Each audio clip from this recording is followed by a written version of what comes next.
'Twas the night before November, on All Hallows Eve. It sparked in the land down under, I do so believe. And as writers took up their pens, others sobbed and cried, for they knew what awaited them, self-imposed deadline.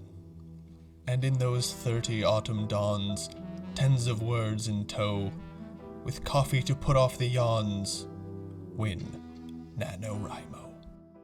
National Novel Writing Month. What is it? Where did it come from? Where did it go? Where did you come from, NaNoWriMo?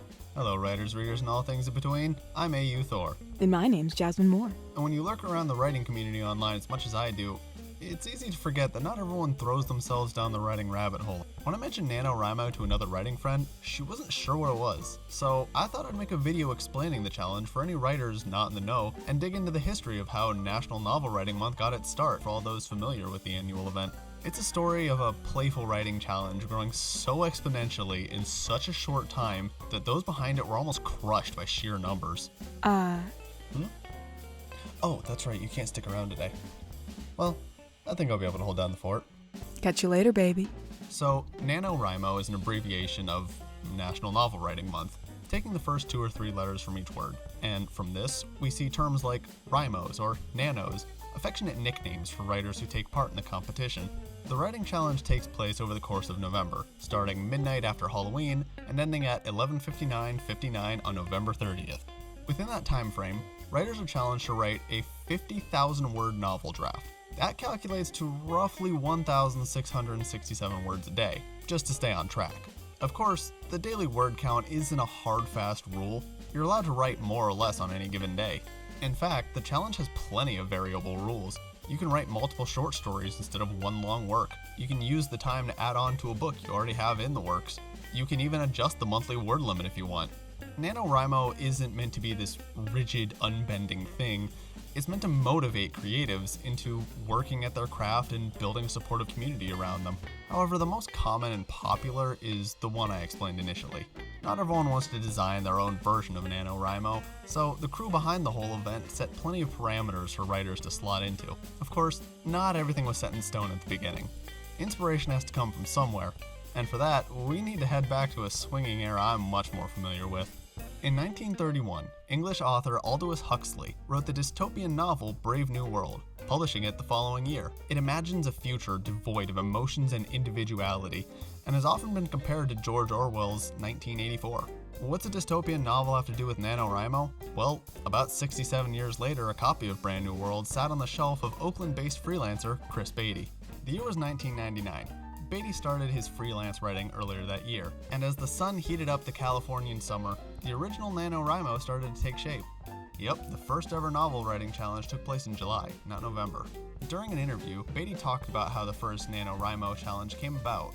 I have a history of dragging friends into questionable endeavors, and NaNoWriMo was one of many self-improvement schemes that began with me saying, what if we all got together and... It was a homespun challenge run by a 20-something book nerd with a lot of enthusiasm and almost zero fiction writing experience. The project started not because Beatty and his friends had ideas for the great American novel, but because they wanted to write novels for the same dumb reasons 20-somethings start bands. So, Beatty set out to create guidelines for this challenge. He grabbed the shortest novel on his shelf, Brave New World, and did a rough word count. Brave New World sits at 63,766 words, and it formed the basis for the NaNoWriMo word count after Beatty rounded it down to the more palatable 50,000 words. Only 20 other people participated in the writing challenge.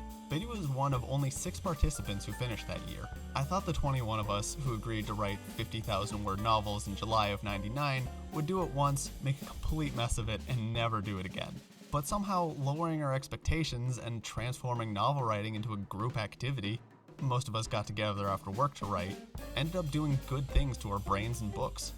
Our stories definitely weren't anywhere near bookstore ready, but they were promising in their own lopsided ways, and the experience of writing them had been more fun than any of us had dreamed. So in Y2K, Beatty and his friends brought it back, moving it from July to November to more fully take advantage of the miserable weather. With a spiffy new website called NaNoWriMo.com, featuring 2 cartoon kids waving books beneath the slogan, "No plot, no problem." They also made a Yahoo group to gather and talk. The number of writers also lurched from 21 to 140, with 29 successfully completing the challenge. It wasn't until the third year, when I was planning for 200 participants and 5,000 people showed up, that I first realized that the idea might have some appeal beyond my friends. Beatty and his crew of friends were not fully prepared for this volume. Like the year before, they entered each participant into the system and invited them into the Yahoo group manually, in what was later described as like slave labor, with more Doritos. Eventually, they had to put a deadline on signing up because of the amount of writers. I was avidly following these things with my mouth agape. I would go to all these clubs where people were talking about NaNoWriMo, and I was like, these people are talking about it like it's a real thing. Then I realized, oh my god, it's become a real thing. I kind of blamed the name for the event's growth. When the third NaNoWriMo rolled around though, a handful of blogs sent thousands of new folks to the site. They didn't know the history, they just saw the National Novel Writing Month name and the long list of writers taking part and assumed it was some sort of vetted national literary initiative. I think that gave all newcomers a healthy jolt of confidence. Behind the scenes, I was worried that the magic from the first 2 years wouldn't scale. But because everyone believed our promise that you can write a novel draft in a month, they did exactly that. And that was the tipping point. Despite the cute and professional exterior, the website wasn't built to handle the massive influx. Beatty and his team found themselves pressured to find a new web host due to consuming the resources of other sites on the server, and that was the least of their problems. With 5,000 writers, how could they possibly verify how many people actually won? Unfortunately, there are people out there who will straight up lie and claim to have won competitions when, well, they didn't, and Beatty didn't want to publish false numbers. He was backed into a corner and even considering canceling the event altogether. 2001 was such a mess for the NaNoWriMo community. I think I need to dedicate an entire video to stress just how much garbage the writers faced that year. It's longer and more complicated than you think, but for now, let's get back to Beatty's decision. He announced that official validation would be canceled that year due to the number of writers. However, he quickly found just how supportive of a community he helped build. Participants helped validate each other's novels, and in the end, over 700 participants were validated to have legitimately won the challenge. The victory was only a temporary fix though. The simple novel writing challenge had grown far beyond Beatty's original scheme, and it quickly became impossible to keep track of every writer. Confusion plagued the Yahoo group. NaNoWriMo needed a serious overhaul, and with those 5,000 participants bringing their friends back in 2002, the situation was only going to turn more dire. Enter Dan Sanderson. Beatty came across him in 2002, and Sanderson introduced many features that Rymos are familiar with today. Most importantly, Sanderson is credited with introducing the automatic word counter, which relieved Chris and participants of having to do manual validation. The NaNoWriMo site also found a new web host, migrating to nanowrimo.org. Things seemed to be finally smoothing over. Of course, there were still some hiccups. NaNoWriMo had merch participants could order, but they often found themselves receiving something completely different than what they paid for. This was a bit inevitable, given that Beatty was the one packaging and shipping everything from his living room.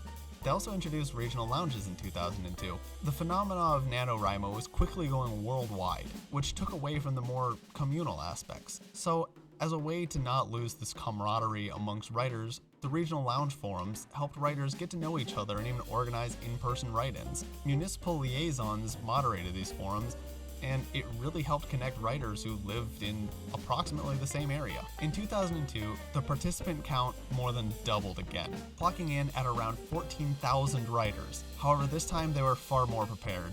They were able to confidently log about 2,100 winners. 2003 brought 25,500 participants, with 3,500 winners. And by 2005 and 2006, NaNoWriMo was on its way to being considered a full-fledged non-profit organization, with an influx of young writers stepping up to try their hand at novel writing. Even schools were participating in the event, and really, it's done nothing but grow more and more as the years went on. Despite the tumultuous issues that Beatty and his team ran into during early years, the challenge evolved into something much more and more self-sustaining. And Beatty continues to be active in the community. In fact, I read that he's the only confirmed person to have won every single NaNoWriMo since its inception. What started out as a simple plan to increase productivity and creativity ended up encouraging literally hundreds of thousands of writers to pick up their pens and burn the midnight oil every November. It's also caused plenty of us to tear out our hair. Yeah, while NaNoWriMo is encouraging, it certainly can turn stressful in an instant. It's literally why I initially developed a caffeine addiction. So I'd say it's important to not take it too seriously. Then again, if you really want to feel like you're part of the writing community, dive headfirst into writing too much, despising your own words with a burning hatred, dedicating 90% of your writing time to cleaning your house, but continuing to shackle yourself to your computer screen to grind out those 1,667 words each day to only maybe sell a single book. Obviously, I'm kidding. I'm not. Whenever you're watching this with November coming up or halfway through, why not give NaNoWriMo a try? For the love of God, save yourselves. Escape while you still can. And until next time, keep on writing. Thank you, ladies and gentlemen, for listening into today's broadcast. Don't forget to like, comment, subscribe, and ring that bell to never miss another one of our fancy newfangled moving pictures. Tune in next week to catch another thrilling installment with A.U. Thor.